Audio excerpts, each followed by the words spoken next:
नमस्कार साथियों, welcome to smart class.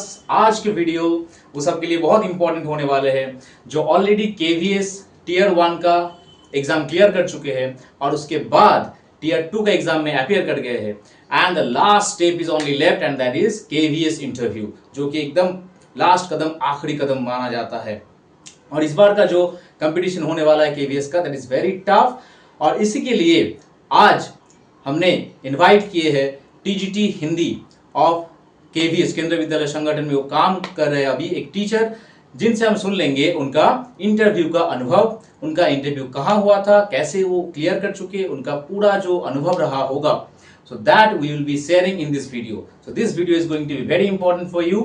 And another thing, that if you are not a subscriber still now, so you should subscribe this channel and share this video with your friends. So let us start. नमस्कार अतुल जी, बहुत बहुत धन्यवाद आपको हमारे साथ आज जुड़ने के लिए। तो हमारे साथ आज है अतुल सिंह, मिस्टर अतुल सिंह, जो कि टीजीटी हिंदी इस रूप में काम कर रहे हैं केवीएस केंद्रीय विद्यालय संगठन में, और इनका लगभग 3 साल हो चुका है केवीएस में काम करते हुए। तो आज हम इनसे जानेंगे उनका इंटरव्यू का एक्सपीरियंस और बाकी उनके लाइफ के बारे में भी, बाकी उनके जो संघर्ष रहा होगा ये पद तक जो पहुंचने के लिए उन्होंने संघर्ष किया लाइफ के साथ, तो वो भी हम जानेंगे आज के वीडियो में। धन्यवाद तन्मय जी, आपके इस स्मार्ट क्लास चैनल के माध्यम से मैं सभी साथियों को धन्यवाद देना चाहता हूं और तन्मय जी को धन्यवाद देना चाहता हूं कि तन्मय जी ने हमें इस लायक समझा और अपने इस चैनल पर आमंत्रित किया। तो मैं सभी साथियों से एक बार नमस्कार बोलना चाहता हूं, नमस्ते बोलना चाहता हूं और इनके इस चैनल को सब्सक्राइब करने के लिए भी बोल रहा हूं। और सभी जो भी केंद्रीय विद्यालय संगठन में इंटरव्यू की तैयारी कर रहे हैं, उन सभी साथियों के लिए जो भी मेरा अनुभव रहा इंटरव्यू के दौरान, मैं इनके माध्यम से या इस चैनल के माध्यम से आप सभी तक प्रेषित करूंगा। तो केवीएस तक आने के पहले आपका लाइफ कैसा रहा होगा? केवीएस में आने से पहले हर किसी व्यक्ति की किसी न किसी नौकरी की चाह होती है। तो जैसे मैंने जब यूपी से है जी, मैं उत्तर प्रदेश से हूँ, और जब मैं स्नातक की पढ़ाई किया तो उसके बाद तो पढ़ाई कहाँ से किया आप स्नातक? मैंने स्नातक जो है वो इलाहाबाद विश्वविद्यालय से करा और मेरा जो विषय रहा वो हिंदी था और पॉलिटिकल साइंस और एंशिएंट हिस्ट्री। मैंने इलाहाबाद विश्वविद्यालय से पढ़ाई की। उसके बाद मैंने बीएड किया और बीएड के बाद क्योंकि शिक्षक बनना मेरा लक्ष्य था, तो मैं शिक्षक बनने की प्रक्रिया में अध्ययनरत रहा और तैयारियां करता रहा। तो जैसे हमारे यहाँ उत्तर प्रदेश में कई सारी वैकेंसीज आई, और क्योंकि उत्तर प्रदेश में वैकेंसीज का, जैसे शिक्षकों की नियुक्तियों का जो सिलसिला रहा, वो उसकी प्रक्रिया बहुत लेट लतीफ़ होती रही। तो इसके कारण जब केंद्रीय विद्यालय संगठन ने 2023 में हम लोग को ये मौका दिया, आपका लक्ष्य भी पूरा हो गया। हाँ, तो उस समय हम तैयारी में अच्छे से जुट गए। तो उस टाइम जैसे 2023 में अतुल जी एक टीयर 1 हुआ था, उसके बाद सीधा इंटरव्यू हो गया था। जैसे इस बार क्या है, टीयर 1 है, टीयर 2 है, उसके बाद इंटरव्यू है। तो टीयर 2 तक अभी तक हो गया है, interview is the last step. हाँ, अभी सबसे महत्वपूर्ण प्रक्रिया अब जो इंटरव्यू की है वो होने वाली है, क्योंकि अब टीयर 1 और टीयर 2 का एग्जाम हो चुका है और जो भी विद्यार्थी अपने आप को इस योग्य समझ रहे हैं, जिनका एग्जाम अच्छा हुआ है, उनके लिए बहुत अच्छा मौका है। वो केंद्रीय विद्यालय संगठन से जुड़ करके देश की सेवा कर सकते हैं और अपने लक्ष्य को प्राप्त कर सकते हैं। तो आपका ये टीजीटी हिंदी का इंटरव्यू कहाँ पर हुआ? मेरा जो 2023 में 23 मई को 2023 में देहरादून में मेरा ये इंटरव्यू हुआ था। जी, और मैं सामान्य वर्ग से हूँ और सामान्य वर्ग में मैंने ईडब्ल्यूएस जो इकोनॉमिक वीकर सेक्शन होता है, उससे मैंने अप्लाई किया हुआ था। तो जो ईडब्ल्यूएस का जो वो इंटरव्यू था वो 23 मई से स्टार्ट हुआ था। तो मेरा फर्स्ट डे ही, मतलब 23 मई को ही हमारा वो इंटरव्यू हुआ था। तो पहले हमारे दर्शकों के साथ हम चाहेंगे कि आप ये शेयर करिए कि आपका ओवरऑल जो इंटरव्यू का एक्सपीरियंस है, बस कुछ शब्द में बताइए। हाँ, ओवरऑल जो इंटरव्यू हुआ वो बड़ा अच्छा हुआ, जो बड़ा सेटिस्फैक्टरी रहा।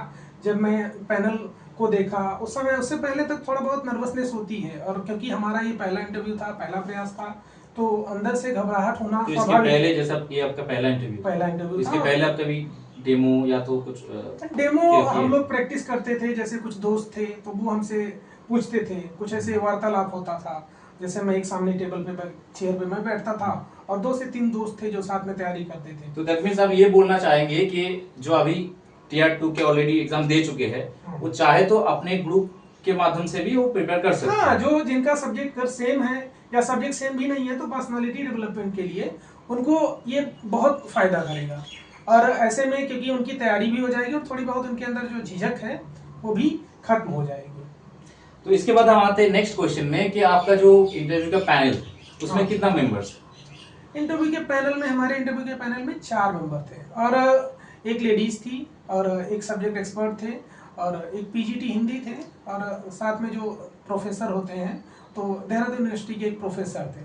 तो कुल मिलाकर के चार लोग थे। तो पैनल का मतलब टोटल एनवायरनमेंट बहुत स्ट्रिक्ट होता है कि फ्रेंडली एनवायरनमेंट फ्रेंडली होता है क्योंकि ऐसा कुछ स्ट्रिक्टनेस मुझे तो नहीं दिखा क्योंकि उससे पहले जो जब हम गेट पर होते हैं जो पैनल जो बाहर होते पैनल से बाहर होते हैं जब हम बाहर जहाँ पर बैठ के सब वेट कर रहे होते हैं तो ऐसे में थोड़ा सा घबराहट होती है कि कैसा होगा पैनल कैसा होगा, लेकिन जब हम अंदर जाते हैं तो हो सकता है कि कुछ लोगों के साथ घबराहट का स्थिति और बढ़ जाती है, लेकिन मेरे साथ वो पैनिक सिचुएशन नहीं है। तो आपका इंटरव्यू कितना देर तक चला होगा?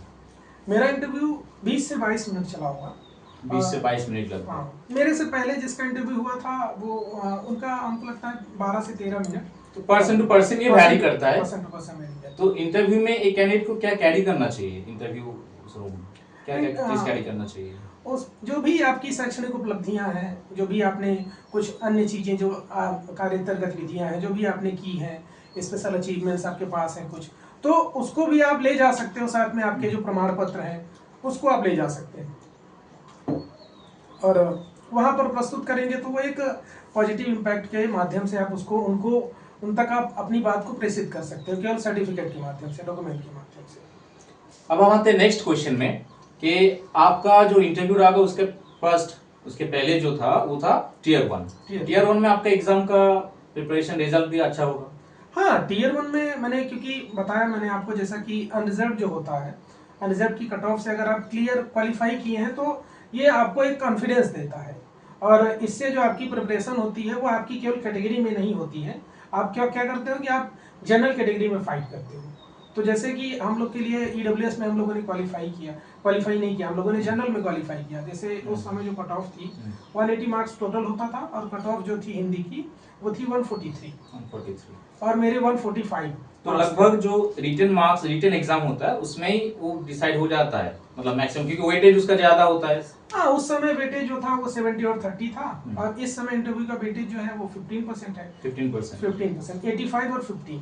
तो 85 चला गया उसमें रिटन में। आपका जो टीयर 2 हुआ है इस बार का उसका 85% यानी 85% जो भी मिलेगा वो आपको रिटन एग्जाम के माध्यम से और इंटरव्यू के माध्यम से आपको 15% तक, लेकिन 15% तक ही आपकी जो भी 15% जो है बहुत इंपॉर्टेंट होने वाला है क्योंकि ये 60 नंबर में आपको 15% मिल जाएगा और उसमें आपको 180 में आपको जो भी 300 है उसमें आपको मिलेगा 85%। तो ये बहुत मैटर करेगा। तो जैसा इंटरव्यू बोर्ड में वो 4 मेंबर थे आपके टाइम, हाँ। तो अलग अलग मेंबर्स अलग अलग क्वेश्चन पूछते हैं। हाँ। कोई सब्जेक्ट टीचर पूछते हैं, हाँ। कोई साइकोलॉजी से क्वेश्चन पूछते हैं। हाँ। तो किस टाइप का क्वेश्चन आपको पूछा गया था उस टाइम? जैसे मैं सबसे पहले तो वो बेसिक सा क्वेश्चन किया, जैसे इंट्रोडक्शन पूछते हैं तो हाँ, आपका ये एडवाइस क्या रहेगा दर्शकों के लिए कि इंट्रोडक्शन में आपको क्या इंक्लूड करना चाहिए दर्शकों को, जो अभी कैंडिडेट्स है? हाँ, जो भी उस इंटरव्यू के लिए जा रहे हैं उनके लिए सबसे महत्वपूर्ण बात यही है कि वो अपना जो भी जगह है, जिस जगह से वो जा रहे हैं, अपना नाम, जगह है, ये सारी चीज़ें, और उसके बाद आपका जो हाईएस्ट क्वालिफिकेशन है, जैसे आप अगर पीजीटी के लिए जा रहे हैं तो आप अपना स्नातक और परास्नातक के बारे में बताएंगे और आप जिस विश्वविद्यालय से पढ़े उस विश्वविद्यालय का नाम बताएं और इन सारी चीज़ों को आप केवल इंट्रोडक्शन में रखें और आपकी कुछ भी जो हॉबीज़ हैं, उन पर काम करके जाएं। अगर हॉबीज़ नहीं है, उनको बना रहे हैं आप, तो उस पर काम करके जाएं और वो सारी चीज़ें आप इंट्रोडक्शन में जैसे हॉबीज, कुछ पर्सनालिटी के बारे में बता सकते हैं, कुछ क्वालिटीज के बारे में बता सकते हैं, जैसे ऑनेस्टी जो शिक्षक होने के लिए जरूरी होते हैं, तो वो सब भी बता सकते हैं। तो आपका ये तो क्वेश्चन का मैटर हो गया। आप लिटरेचर से, ग्रामर से कुछ क्वेश्चन पूछा होगा? हाँ, क्योंकि आपका जो भी नॉलेज है, सब्जेक्ट नॉलेज, वो आपका रिटन एग्जाम में हो चुका है, तो ऐसे में बहुत ज़्यादा आपसे लिटरेचर या जो ग्रामर है उससे बहुत ज़्यादा प्रश्न नहीं पूछे जाते। हाँ, लेकिन आपसे आपकी पर्सनालिटी से जुड़े और आपका जो एजुकेशन बैकग्राउंड रहा है, आपने जहाँ से पढ़ाई करी है, उस संस्थान से संबंधित प्रश्न। तो कुछ कैंडिडेट्स के मन में ये चलता है कि सब्जेक्ट डेप्थ हमें उधर पूछा जाएगा, वो देखे जाएगा, पर सब्जेक्ट डेप्थ का ये तो टेस्ट नहीं है। सब्जेक्ट जैसा आप बता रहे हैं तो सब्जेक्ट डेप्थ का टेस्ट तो ऑलरेडी हो चुका है, लेकिन हाँ अब अगर किसी ऐसी जगह से, किसी ऐसे जगह से बिलोंग करते हैं जहाँ पर किसी ऐसे विशेष व्यक्ति या ऐसे, जैसे हम लोग हैं हिंदी साहित्य से, तो हिंदी साहित्य में जो भी कवि हैं या लेखक हैं, उनमें बहुत से प्रचलित कवि या लेखकों का जो जन्म है वो उत्तर प्रदेश या इन्हीं आसपास के इलाकों में हुआ है। तो ऐसे में अगर आप उस व्यक्ति विशेष के बारे में नहीं जान रहे हैं तो वहाँ पर आप थोड़ा सा पीछे रह जाते हैं। तो अपना क्षेत्र के बारे में जानना बहुत जरूरी है, बहुत जरूरी है। और इसके बाद आते हैं हम डेमो टीचिंग, जो कि और एक इम्पोर्टेंट कदम है, क्योंकि इंटरव्यू में कुछ स्ट्रक्चर्स होते हैं। इससे पहले मैं एक और चीज जोड़ना चाहूँगा कि जैसे मैं इलाहाबाद विश्वविद्यालय से मैंने अपना स्नातक किया, तो जैसे मैं जब बात हो रही थी, जब इंटरव्यू चल रहा था मेरा, तो उस समय एक प्रश्न मुझसे किया गया कि आप इस इलाहाबाद विश्वविद्यालय से पढ़े हैं, तो मैंने कहा हाँ। तो मुझसे पूछा गया कि आप लाइब्रेरी जाते थे, तो मैंने कहा हाँ मैं लाइब्रेरी जाता था। तो उन्होंने ये पूछा कि आप लाइब्रेरी में बाहर उसमें कौन से कवि की प्रतिमा लगी हुई है, लाइब्रेरी का जो उधर बिल्डिंग है, लाइब्रेरी की बिल्डिंग के सामने कौन से कवि की प्रतिमा लगी हुई है।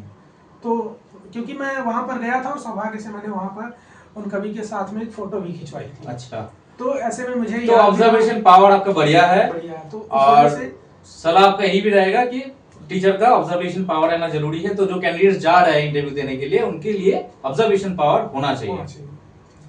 और उसके साथ में फिर जैसे आपसे पूछ भी लिया जाएगा किसी कवि के बारे में, जैसे हिंदी का अगर आप तैयारी करें तो आपको कोई ना कोई एक कवि से संबंधित आपके जो होता है नहीं कि आपके जो सबसे पसंदीदा कवि कौन है, पसंदीदा लेखक कौन है, तो उसके लिए आपको एक स्पेशल प्रिपरेशन आपको करनी होगी।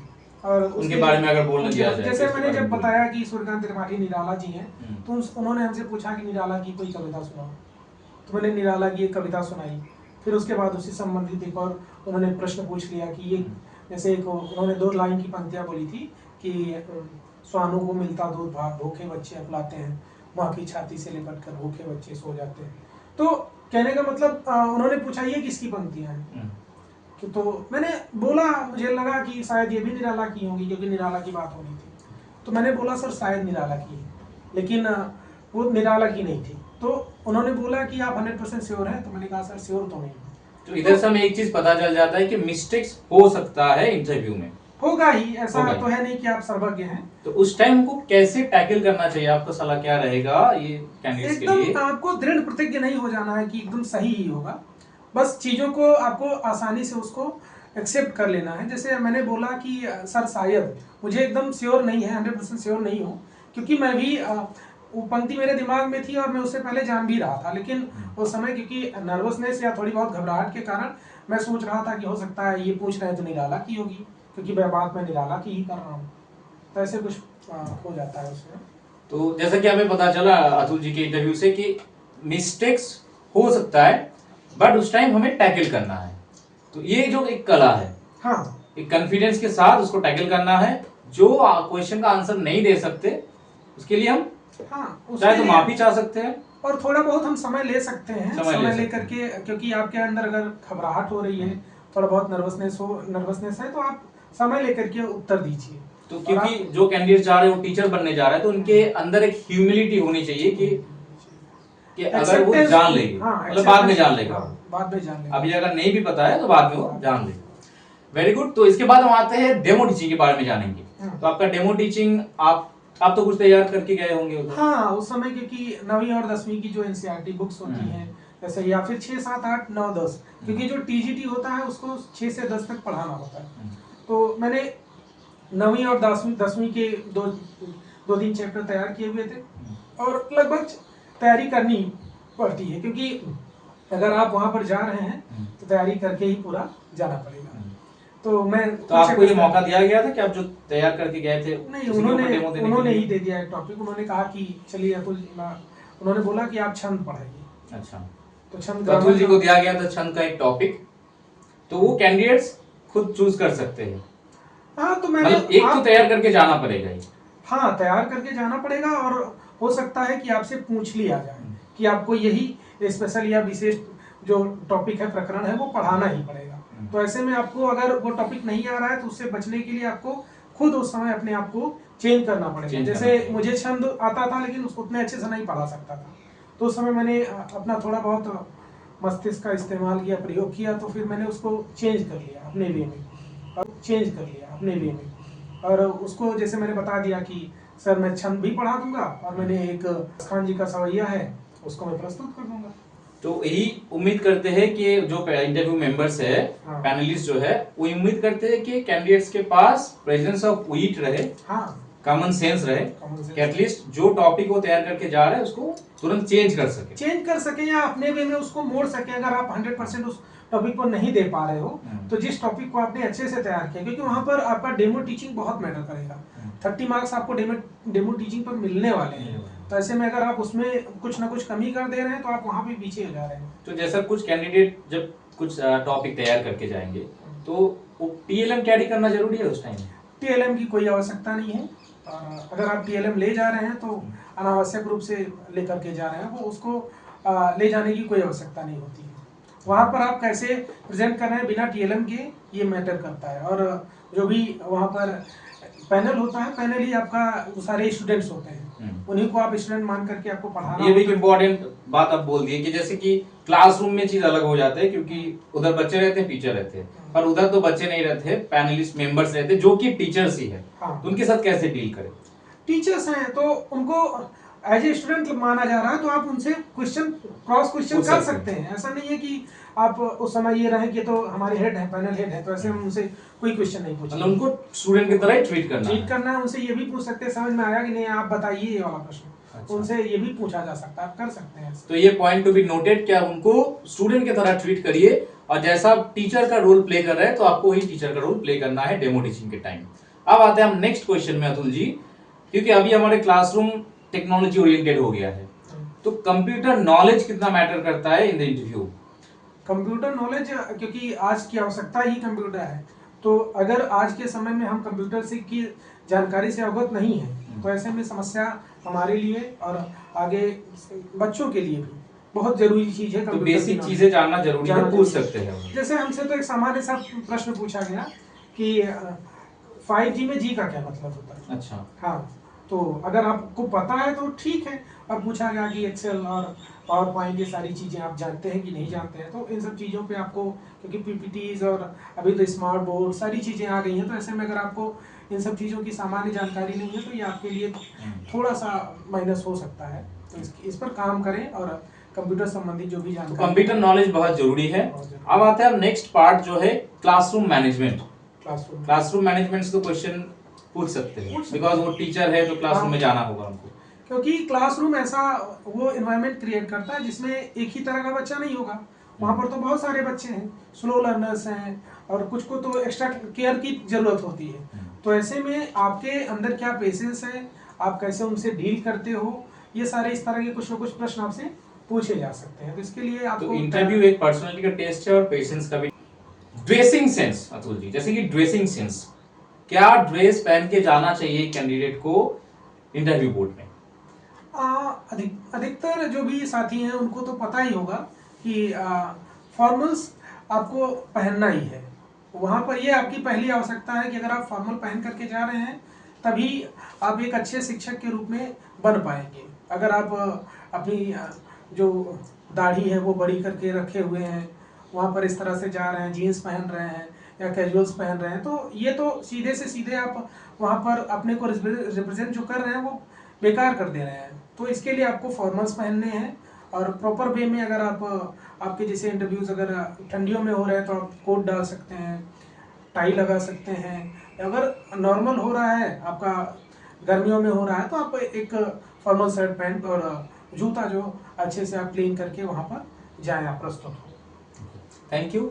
अब आते हैं हम नेक्स्ट जो, क्योंकि हमारे कैंडिडेट्स अभी इंटरव्यू पास करके उसके बाद जब पैनल आ जाएगी तो रिजल्ट आ जाएगी, तो उसके बाद they will act as teachers. अब इंस्टीट्यूशन के बारे में जो नॉलेज, टीचर्स जो ज्वाइन करेंगे केवीएस में ज्वाइन करेंगे, तो इंस्टीट्यूशन के बारे में नॉलेज होना कितना जरूरी है? क्योंकि आप जिस संस्था से जुड़ने जा रहे हो, उस संस्था में काम करने के लिए इच्छुक हो, तो सबसे महत्वपूर्ण है आप उसके प्रति कितना कृतज्ञ हो, डेडिकेटेड, आपका डेडिकेशन बहुत जरूरी है। तो डेडिकेशन में तो आता है सबसे पहले आप उस संस्था से जुड़ना चाह रहे हो तो संस्था के बारे में कितना जानते हो। तो अगर आप संस्था के बारे में जान नहीं रहे हो तो सीधी सी बात है कि आप उसमें इंटरेस्टेड उतना नहीं हो। तो संस्था से जुड़ी सारी बातें, जैसे अब केवीएस के बारे में आपको उसकी क्यों स्थापना हुई, वो स्थापना के पीछे का उद्देश्य, और कितने स्कूल्स हैं अभी ऑल ओवर इंडिया में या फिर अदर कंट्रीज में भी कुछ स्कूल्स हैं, उनके बारे में भी जानकारी, और क्या इसका संगठन का क्या उद्देश्य है, और बच्चों की शिक्षा से संबंधित जो भी केंद्रीय विद्यालय संगठन नए नए इनोवेशंस ले आ रहा है, उन सारी चीजों के बारे में जानना बहुत जरूरी है। Okay, very good. So thank you Atul ji. अब लास्ट जो हमारा पार्ट है उसमें हम आपसे यही पूछेंगे और हम आपसे रिक्वेस्ट करेंगे कि आप एक फाइनल एडवाइस हमारे जो देख रहे हैं, जो ऑडियंस है, जो कैंडिडेट्स है, उनके लिए एक फाइनल एडवाइस आपका क्या रहेगा? फाइनल एडवाइस यही है कि आप अपने सब्जेक्ट जो भी हैं उस सब्जेक्ट पर काम करिए, और मैं जैसा कि हिंदी के लिए जो भी चीज़ें हैं वो मैं आपको बता रहा हूँ कि बहुत ज़्यादा अभी पढ़ने पर आपको ध्यान नहीं देना है कि आप पूरा किताबी कीड़ा बन करके फिर से एक बार उसको फिर से दोहराने तिहराने या उसको पढ़ने लगे इस तरह से।